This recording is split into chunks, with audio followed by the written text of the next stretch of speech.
kemalaman, akhirnya kan ya seadanya lah, karena emang udah capek perjalanan jauh. Akhirnya kita menginap di salah satu hotel melati, hotel kecil. Saya berdua dengan teman saya namanya Jaka, kita nginep di kamar nomor 18. Nampak sosok yang tinggi gede. Orang bilang dia sosok kedua.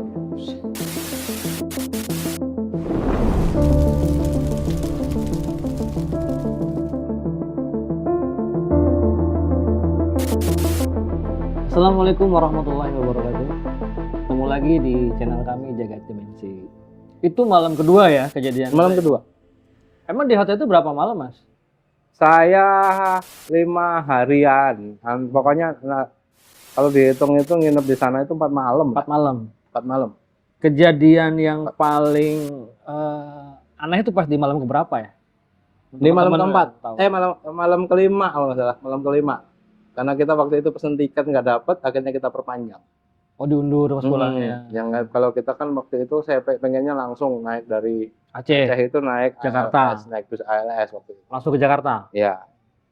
Kalau kita naik PM Toh, itu kan harus turun dulu di Medan, nanti ganti lagi bis. Transit ya, Nah, transit Itu transit. maksudnya itu. Hanya kita nunggu kan, akhirnya pesennya wah, ininya besok. Gitu malam kelima ya. Mungkin tuh ada. Aduh, udah. Sebenarnya malam keempat pun sama kejadian. Ada kejadian juga. Kejadian lebih parah. Yang malam keempat. Malam keempat sama malam kelima itu kejadian parah. Karena malam keempat itu, waktu itu saya tuh cuman bawa baju ganti terbatas. Oh, kotor bajunya. Iya, baju kotor. Habis semua kita kerja selalu sampai malam. Kita pulang udah capek, belum sempat yang namanya nyuci ganti ini lah. Itu malam keempat itu tiba-tiba saya tahu cucian baju saya simpan di lemari. Kotor itu, baju kotor Itu ya? baju kotor. Karena emang udah saya pisahkan aja. Udah. Saya itu nantinya mau saya cuci gitu. Pokoknya itu saya cuci. Ternyata pas saya pulang, baju saya bersih semua dan sudah terjemur rapi di jemuran. Jemuran itu kan kalau di penginapan cuma ada jemuran kecil tuh. Di situ. Akhirnya kan saya bingung, ini siapa yang nyuci? Takutnya apa dari pihak hotel? Bayar lagi dong. Iya. Jangan cuci ya nanti. Makanya kan saya tanya ke resepsionis segala macam, saya tanya, ada nggak yang masuk? Karena apa kunci kamar itu waktu itu masih saya bawa, nggak saya kembalikan ke resepsionis kalau keluar. Gitu loh. Takutnya kan yang namanya hotel pasti punya serep dong. Gitu. Iya. Ini kan ditanya-tanya ternyata tidak ada. Tidak ada yang masuk. Terus jadi pertanyaan besar gitu. Itu jadi pertanyaan besar. Waktu kita lagi santai segala macam, siapa yang? Ya. Kenapa cuma baju saya saja, teman saya nggak dicuci? Cuci. Gitu. Bajunya si Jaka itu nggak dicuci. Nah itu jadi pertanyaan. Setelah itu ya udahlah. Karena pertanyaan penasaran kita itu nggak terjawab, ya kita cek apa ya kita tidur. Nah pas tidur itu tuh ada kejadian aneh. Waktu itu penginapan tuh masih kacanya kaca nakuk. Iya. Kaca nakuk dan ada hordengnya. Tiba-tiba tuh ada angin gede Masuk kamar. yang kaca nakuk itu udah kayak apa ya? Kebuka gitu kan. Kebuka sendiri lah. Gitu. Itu kan lucu. Logika enggak gitu kita mau buka tapi itu terjadi. Itu angin itu udah kayak muter aja di dalam. Kayak puting beliung kali ya. Iya, muter. Sampai yang namanya hordeng itu kayak itu lah. Di situlah tiba-tiba apa? Nampak sosok yang tinggi gede. Itu Gitu. takut gak pas lihat itu? Takut gak tuh? Ya Pak, ada ya perasaan takut mah pasti ada. Gitu. Oh, udah mikirnya udah nggak karu-karuan. Saya udah ngeliat Ini udah apaan? gitu. Kita udah tidur begini kan, ini bantal gitu. Ngelirik ke belakang gitu kan, di sini kan hordengnya gitu. Itu tiba-tiba nampak deketin, udah gitu teh ngeliat ke bawah. Ini kepala saya nengkak gini di atas. Itu sosok apa, Mas? Hah? Sosok apa, Mas? Ya kalau orang bilang mungkin sosok kedua. Tapi nggak pingsan ya. Bukan pingsan lagi sebenarnya kalau mau ngomong mau udah Nggak bisa ngomong ya. Wah ini mah nggak bisa Kebayang ke Pulau Jawa ini. Mikirnya udah gitu, udah nggak karu-karuan. Aduh, udah nggak karuan. Akhirnya kan udah karena rasa takut itu tadi kan pingsan enggak. Mungkin ya kalau dibilang ngompol kayaknya iya ngompol itu. Walaupun memang tidak sebanyak yang orang Kompol, tapi kalau orang Sunda kaca pirit, tapi kan bukan kaca pirit. Itu kejadian berapa lama Mas waktu dia penampakan tuh muncul? itu hampir sampai saya tidur. Sampai tidur. Sampai tertidur. Kenapa sampai tertidur? Karena posisinya pas udah dia melihat itu tangan jarinya yang segede pisang Ambon dan kasar itu ngelus kepala, muka gitu. Itu udah saya pasrah gitu. Dicekek ya mah. Dicekek gitu kan. Udah pasar dia mau diapain juga gitu. Tapi ternyata tidak ada, walaupun memang kita rasakan kasar, tapi ada sentuhan kelembutan. Nggak niat jahat intinya. Sampai dilus-lusnya awalnya kasar berasa gitu. Tiba-tiba ada sentuhan lembut yang membuat saya bisa tertidur. Jadi tertidur dilus-lus sama makhluk itu. Nah dari situlah gitu. Dah. Ya, akhirnya kan dia udah saya tertidur, beres tuh. Malam kelima tuh nemu semua pokoknya kembali lagi dia. Seperti tadi awal yang menampakkan diri. Dia kembali, akhirnya dia berbicara dengan suara yang berat dan kelihatannya suara itu jauh. Padahal sosoknya ada deket situ ya. Gitu. Temen saya aja 2 kali dikerjain itu. Sampai kayak orang Sunda bilang ketindihan ya. Erep-erep. Yang kayak gitu nggak bisa bangun gitu. Itu sampai itu. Tapi saya enggak, alhamdulillahnya gitu. Padahal kalau dipikir teman saya inilah yang belajar spiritual. Memang dia belajar gitu. Oh dia belajar Mas Jaka itu. Mas Jaka ini belajar. Tapi Mas Jaka ngeliat nggak sosok itu yang nampak? Enggak, cuman pokoknya dikerjain aja. Pertama kali dikerjain dipindahin tidur kamar mandi. Ya, kedua kayak tindihin. Kayak rep gitu. Ketiga kan emang rambutnya keribu waktu itu kayak yang dijamaknya Mbak. Gitu. Dia berasa cuma seperti itu, cuman dia nggak ngeliat sosok. Oh dia nggak ngeliat wujudnya ya? Iya. Tuh dari situlah malam kelima emang terakhir juga gitu. Ini menambahkan. Dan dia sempatlah ngobrol dengan suara berat yang kedengarannya jauh. Ya pokoknya semua yang ini bagi baju yang entah itu atas perbuatanku. Oh jadi yang nyuci baju itu makhluk itu? Makhluk itu. Makanya enggak nyata tapi itu terjadi. Gitu. Itu yang saya alami. Dari situlah. Pokoknya kamu pulang ke tanah sama ke Jawa, segala pesannya cuma gitu aja. Jangan lupakan. Jangan lupakan. Aku adalah orang tuamu. Berarti aku anak kedua dong. Astagfirullahaladzim. Tapi itu gampang yang ini yang. Tapi pas malam kelima itu ada rasa takut nggak waktu komunikasi sama makhluk itu? Udah enggak. Enggak sama sekali enggak. Walaupun emang jujur. Merinding ada tapi. Ada, kalau itu udah normal. Tapi intinya apa? Saya nggak berani melihat mukanya. Mengerikan. Matanya segede itu merah sama kayak gitu kan. Pokoknya udah ngeri aja. Wujud yang aneh gitu. Nah, bahasanya kalau kita ngelihat gorila, kita takut dicakar Tapi begitu pulang dari hotel itu pulang ke Jawa itu cerita nggak ke resepsionis? Enggak. Nah, sama sekali saya mau tanya ini. Tadi kan ada sopir yang nanya, Mas tidur di kamar berapa? Dia ngomong apa itu? Ngomong apa itu? Mas. Dia menyampaikan, ya dia kalau bisa pindah aja. Oh enggak ngomong yang lain-lain? Enggak yang lain, pindah. Ya sempet kan. Akhirnya kan di Jaka tuh yang nanya, emang ada apaan? Sempet nanya tapi enggak pas waktu itu kayak nggak ada saya.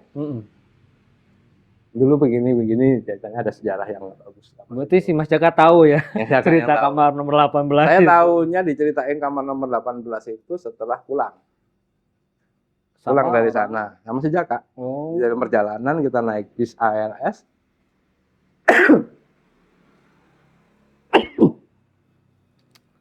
Itu lucu. Ini kenapa ini batuk-batuk kenapa ini? minum. Santai Mas. Barangkali datang kali itu. Ya, itu perjalanan tuh ada kejadian aneh. Anehnya apa coba? Bis yang kita tumpang itu AC ya. Full AC. Tapi panas. Tapi tiba-tiba itu yang keluar dari lubang AC AC itu hawa panas.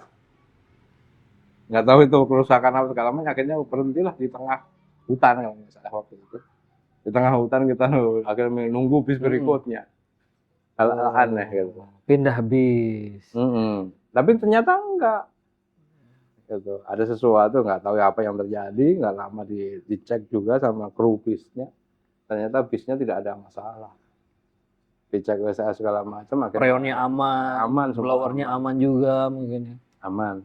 Nggak tahunya disitulah ada sosok perempuan yang vertigo lah, satu penumpang. Oh, ada yang bisa melihat. Ada sosok perempuan. Gitu. Dia melihat segala macam, itu ternyata di kolong bis nggak apa ya. Dia yang nganterin. Ya istilahnya yang ini. Akhirnya kan nggak tahu dia ngobrol apa, saya nggak tahu karena waktu itu saya istirahat, duduk ngambil nungguin bis, duduk di bawah pohon. Nah kita juga ngeri, wah ini kalau kemalaman repot urusan ini. Tapi itu kejadian siang kan? Siang waktu itu. Bukan malam kan? Bukan. Tapi kan ya hutan. Antara Aceh, Medan kali ya? Waktu itu kan belum ada yang namanya apa tuh? HP. Oh belum ada HP canggih dulu. Ya, tahun 95. Cenit belum ada ya dulu ya? Pager kali.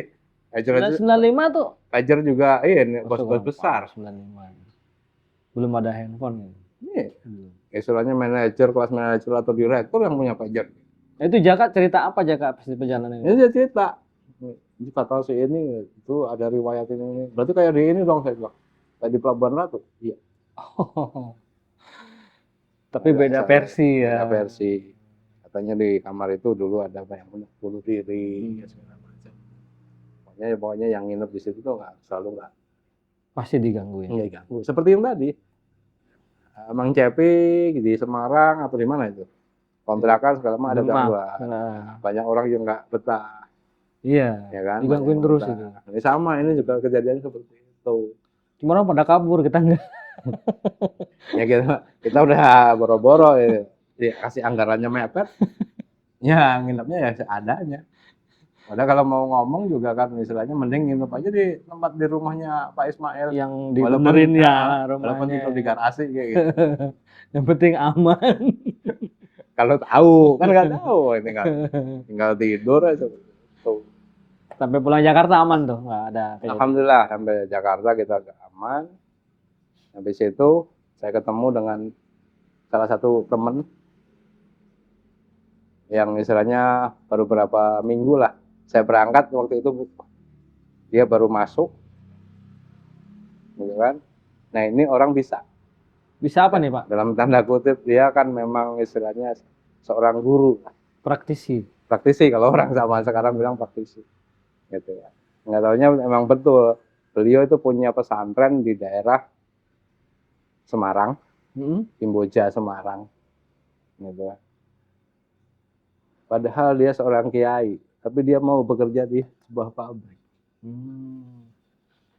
Ini kali lagi nyaru kali. Ya disitulah dia akhirnya menyampaikan, mengalahkan saya. Ada sesuatu yang nggak beres atau apa, pokoknya dia tahun 97 itu udah mulai panas. Cuacanya ini. Saya nggak tahu bahwa akan terjadi yang namanya betul kerusuhan itu lah. Nah, itu udah saya udah memutuskan untuk hijrah. Pindah. Oh, pindah. Keluarlah dari perusahaan itu, saya pindah. Ketemu dengan teman. Saya nggak nyangka teman saya itu waktu itu namanya Sarman kalau nggak salah. Di mana? Di Bogor apa di Jakarta ya? Jakarta. Di Kebonjeruk. Itulah dia yang menyebatin saya, yang mengantarkan saya sampai di Bogor ini. Di Sarman itu. Nah, tapi ya diantarkan sampai tempat yang sekarang jadi tempat tinggal saya. Dari saya merantau, pertama kali tinggal di Bogor sampai sekarang yaitu rumah saya. Yang sekarang? Sampai sekarang ini rumah yang saya tinggalin. Sampai berumah tangga? Sampai berumah tangga cuman geser satu rumah. Tetanggaan mungkin dulu ya. Karena Pak istri ya lewat depan kontrakan. Pastilah. Nah, dari situlah mulai banyak kejadian yang istilahnya kita mulai mengenal orang-orang Bogor dengan karakter seperti ini gitu. Ya namanya kehidupan, akhirnya kan ya ada istilah di mana bumi pijak, begitulah kami Langit dijunjung. Saya mencoba untuk mendekati beberapa orang tua, orang yang istilahnya apa ya, minimal kita permisi lah. Yang kita tahu bahwa dulu kota Bogor ini seperti apa, penuh dengan istilahnya apa ya, Sejarah sejarah atau dan cerita. apa istilahnya harus ada adab. Mm. Adabnya itu seperti apa yang benar dijaga. Pamit-pamit dulu. Nah, numpang-numpang lah bahasanya, Numpang. puisi awal. Itulah yang terjadi. Kalau bahasa masuk lo nuwun gitu. Iya, sampailah ketemu dengan istilahnya si Abah Haji, saya nggak sebutkan namanya. Karena beliau sekarang sudah almarhum, sekitar 2 bulan yang lalu. Itu beliau lah yang selama ini menganggap saya sebagai apa ya, anak yang untuk dididik tentang budaya, kultur Sunda. Gitu. Baru 2 bulan yang lalu beliau meninggal. Dan beliau lah istilahnya yang apa ya, dibilang istilahnya memberikan support untuk menggali, menelusuri situs-situs tentang sejarah dan dari beberapa versi masyarakat. Sejarah Pajajaran. Sejarah Sunda. Sejarah Sunda. Untuk Sunda. Sejarah itu. Kalau dibilang Pajajaran ya kita nggak tahu kerajaan karena memang kadang-kadang ada sebelum Pajajaran segala. Kalau nggak salah, Mas sudah punya bukunya juga, bikin buku juga ya. Bikin blog. Tentang blog, bukan buku Blogspot, ya. ya. Di Tentang Blogspot. sejarah Sunda ini ya. Tentang Sunda. Itu juga Dari berbagai macam versi itu. dari berbagai macam versi akhirnya saya tulis untuk menjadi istilahnya apa, ilmiah lah. Jadi condongnya ilmiah. Disitulah sampai sekarang ya kita tahu, oh budaya Sunda seperti ini, budaya seperti ini. Karena emang saya juga aslinya kan kultur Jawa.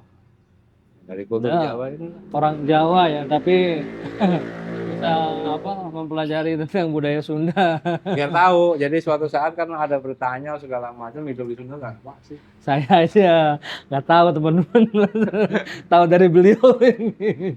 Ya karena ya, saya juga belajar dari Abah Haji gitu. Beliau lah yang ini, karena beliau yang bisa membaca yang namanya huruf Sunda, huruf Hanacaraka itu dengan fasih yang luar biasa. Hanacaraka Data Sawala. Ya, misalnya pokoknya huruf sangkala segala macam mungkin dia hafal. Belajar juga akhirnya, Mas. Ya? Belajar juga. Nah, belajar baru 1 baris. 1 baris. Aksara Sunda ya, aksara Sunda. Kalau aksara Hanacaraka memang kita waktu di sekolah SD, Belajar. SMP emang ada muloknya. Ada bahasa daerah kan. Bahasa daerah. Padahal kalau dibilang bahasa daerah itu kan misalnya Mas, SD-nya kan di Jawa, bukan di Sunda. Emang udah belajar Sunda? enggak bahasa daerah, Oh, bahasa Jawa. Sama kan itu? Ono Jawa. Iya. Hanacaraka waktu itu. Oh, Hanacaraka. Masih Hanacaraka semua gitu kan. Tapi kesini-sini kan akhirnya ditemukan huruf aksara Sunda segala macam. Ternyata kultur Sunda juga punya ini sendiri, riwayat sendiri kan. Tuh, makanya kita tanya. Akhirnya saya juga mendekati guru tepa Kujang Pajajaran untuk belajar supaya tahu senjata khas Sunda seperti apa. Sampai nyampe ke Ciwidey, pesan Kujang. Ciwidey Bandung. Ciwidey Bandung. Di Bogor juga sama, saya pesan sampai mungkin hampir 8 atau 7 ya. Kujang. Akhirnya banyak yang minta, ya tinggal 1. Saya meminta nggak dikasih, teman-teman. Ya udah habis. Yang lain pada dikasih. Nggak habis. Saya nggak dikasih. Nah, itu salah satu ceritanya. Mudah-mudahan lah istilahnya kita lebih mengenal kepada budaya kita, adab-adaban sebagai orang, baik orang Jawa, orang Sunda. Ya sebenarnya kultur Nusantara ini karena memang tidak bisa dipisahkan antara ajaran Uyut. Ajaran Uyut itu tidak bisa dipisahkan dengan ayat, karena sebagai ayat ini adalah penyempurna. Uyut dan ayat tidak bisa dipisahkan. Makanya sekarang itu kenapa bahasa daerah di sekolah-sekolah itu kenapa dihilangkan? Kearifan lokal itu cuma muncul di beberapa kelompok, di beberapa golongan yang mempertahankan budaya. Harusnya itu diterapkan karena di situ adabnya. Kayak Mas sekarang ikut perkumpulan apa yang tentang yang kemarin kita ngobrol Padepokan, bukan Padepokan, perkumpulan apa paguyuban apa? Sunda itu yang Oh iya itu di Ki Wahyu tadi, guru tepat Kujang Pajajaran. Kita sempat menjadi ikut peran di Baraya Kujang Pajajaran. Baraya Kujang Pajajaran. Kujang Pajajaran sampai akhirnya saya juga ikut sendiri mendirikan sebuah apa ya bilang bukan PA, guru PA. Bukan itu PA. Guru PA. Gerombolan PA. Gerombolan PA, Ya, guru PA. Dipimpin oleh Raja Iblis. Jangan gitu. Kan sebutannya Raja Iblis ya, Pak. Dari situ lahir. Ya, semua pengalaman itu kan menjadi sebuah pembelajaran. Ya. Ya, mudah-mudahan cerita Yang terpenting kan kita bukan itunya. Tapi intinya sekarang itu kita harus gimana dan harus apa. Jangan bilang ada beberapa bilang kumaha nggak bisa seperti itu. Kayak kumaha kan. Kayak kumaha. Itu dua-duanya dipakai. Ya kalau bisa bahasanya gini aja lah. Kita manusia itu ya kalau memang benar ya katakan benar, salah ya katakan salah. Ibarat kata meluruskan yang bengkok dan membengkokkan yang lurus. Berkata benar itu susah dan selalu ada dari situ. Ya mungkin habislah itu. Saya juga masih harus mengingat-ingat kembali kira-kira apa lagi. Nanti di episode berikutnya atau segmen berikutnya kita cerita lagi nih. Mudah-mudahan cerita Mas jadi inilah. Ini malu lelucon aja ya. Enggak lelucon. Mudah-mudahan pengalaman yang Mas ceritakan jadi apa ya tadi? Inspiratif. Kalau inspiratif nggak mungkin. Masa begitu jadi inspiratif. Kita kan berbagi cerita atau pengalaman hidup. Maksudnya kalau kita berbagi keilmuan kita nggak punya ilmu. Mudah-mudahan bermanfaat buat teman-teman sahabat Jagat Dimensi ini. Iya, mudah-mudahan. Istilahnya kita nggak mengajari, nggak menggurui. Betul. Tapi kita cuma cerita. Silakan istilahnya komentarnya masing-masing cuma enggak.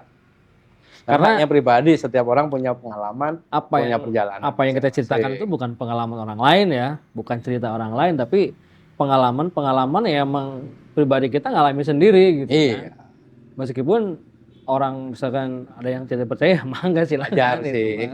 Namanya hidup itu kan ada pro ada kontra. Karena kalau kata pepatah mah belum mengalami nggak akan percaya, harus ngalamin dulu. Iya. Kudu ini dulu. Terjun dulu. Iya, baru tahu rasanya. Jangan menerka-nerka dan mengira-ngira. Iya, intinya jangan pernah istilahnya. Ya itu macam sekarangan, buat settingan silakan aja. Nah, itu mah bebas gitu kan. Kalau memang bisa dibuktikan silakan buktikan dengan mesin waktu. Mesin waktu. Ya kan? Kalau mau pembuktian datang aja ke Mas Didi. Enggak perlu. Nanti ini. Rumah saya tidak menerima tamu yang untuk ini. Tapi kalau tamu untuk ngopi, ayo. Ngobrol. Kita kongres lah. Ya. Ngawangkong tuh beres-beres. Gitu. Pokoknya kita mah waras aja dah. Gitu teman-teman. Mungkin untuk kesempatan kali ini cerita dari Mas Didi dicukupkan sekian. Nanti di season berikutnya kita lanjut lagi. Mudah-mudahan masih ingat ya. Harus Mas, harus ingat. Ya, karena wajar dong. Ngomong-ngomong kan udah tua ini. Iya. Wajar. Ya nggak bisa. Kalau saya ingat kurang. hal-hal itu pasti harus ingat Mas. Gitu. Baik teman-teman, terima kasih banyak atas waktunya udah menyempatkan nonton Jagat Dimensi. Mudah-mudahan apa yang kita ceritakan, pengalaman kita bermanfaat buat teman-teman Jagat Dimensi semuanya. Terima kasih. Akhirul kalam. Wassalamualaikum warahmatullahi wabarakatuh. Salam waras.